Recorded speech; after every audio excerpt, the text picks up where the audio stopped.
The distress signal crackled across 17 star systems, a desperate plea in broken galactic standard. Anyone, please. The Devourers come. Kepler 442b. We cannot hold. Ambassador HFY of the Altarian Republic clutched his crystalline communication device with trembling appendages. The message had been broadcasting for 3 solar cycles now, growing weaker each time. Kepler 442b was a backwater mining colony, home to barely 50,000 Kethmori families. Not strategically important, not wealthy, not worth saving, according to the Galactic Council's cold calculations. Sir, his aide whispered, the humans have responded. HFY's primary eyes widened. Humans, the galaxy's newest members, barely 2 centuries since first contact.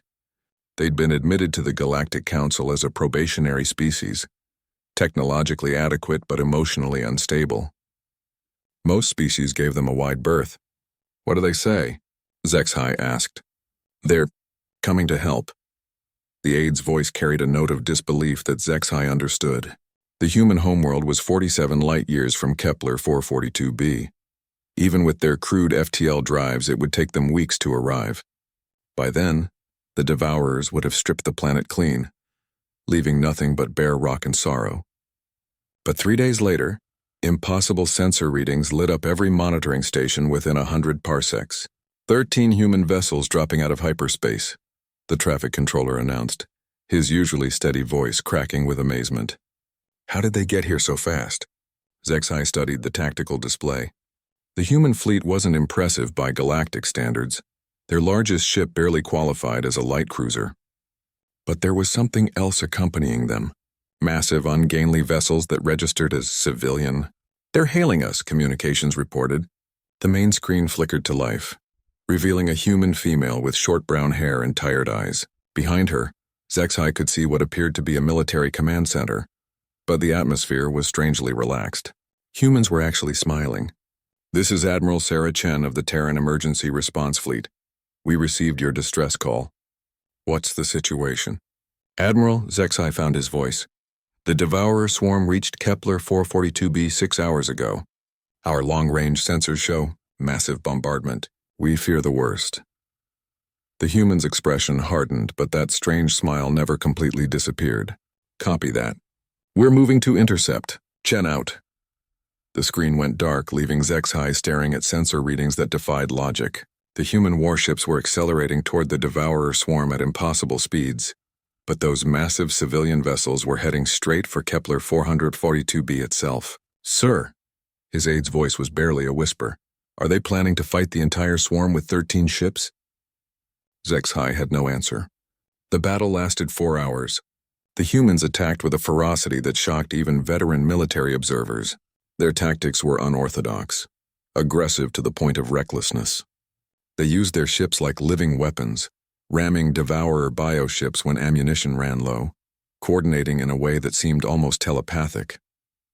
But what truly astonished the galaxy was what happened next. While the human warships held the line against impossible odds, those civilian vessels landed on Kepler 442b. HFY watched in amazement as the humans didn't just evacuate the survivors. They began rebuilding. Within hours, massive construction mechs were clearing rubble. Mobile hospitals appeared, staffed with human medics working alongside Kethmori healers. Most incredibly, field kitchens materialized everywhere, with human cooks learning to prepare traditional Kethmori foods from hastily downloaded cultural databases. They're feeding everyone, the aide whispered in wonder. Every survivor, every refugee.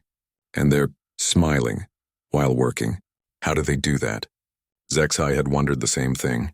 The humans worked with an energy that bordered on manic, but their faces, even exhausted, even injured, they kept smiling.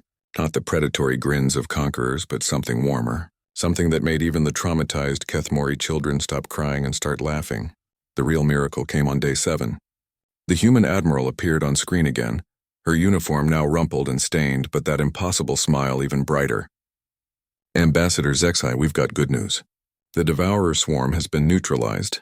Turns out they don't like our new plasma torpedoes much. Colony infrastructure is at 40% and rising. We've got temporary housing for everyone. And the Kethmori agricultural specialists think they can have the hydroponic farms back online within a month. Admiral, Zexai struggled with the words. Your casualties, the cost. We lost 2 ships and 400 good people, Chen replied, and for a moment the smile faltered.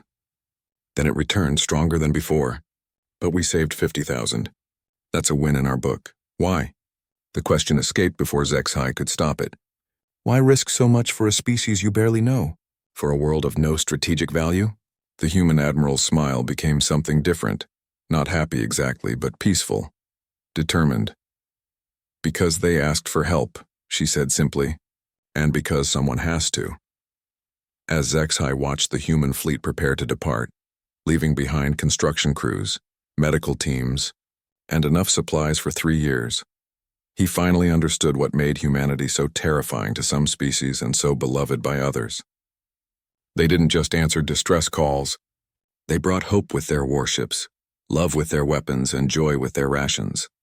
They smiled while saving strangers and wept while burying heroes. The galaxy would never be the same. Years later, when the Kethmori had rebuilt their world into something more beautiful than before, they erected a monument in the capital city. It showed a human face, Admiral Sarah Chen smiling that impossible smile, with words carved beneath in 100 languages. Someone has to. And across the galaxy, whenever distress signals crackled through the void, the reply came swift and sure. This is Terra, we're on our way. Hold tight. The humans always came, with food, with smiles, and with enough firepower to remind the universe that kindness, properly armed, was the strongest force in existence.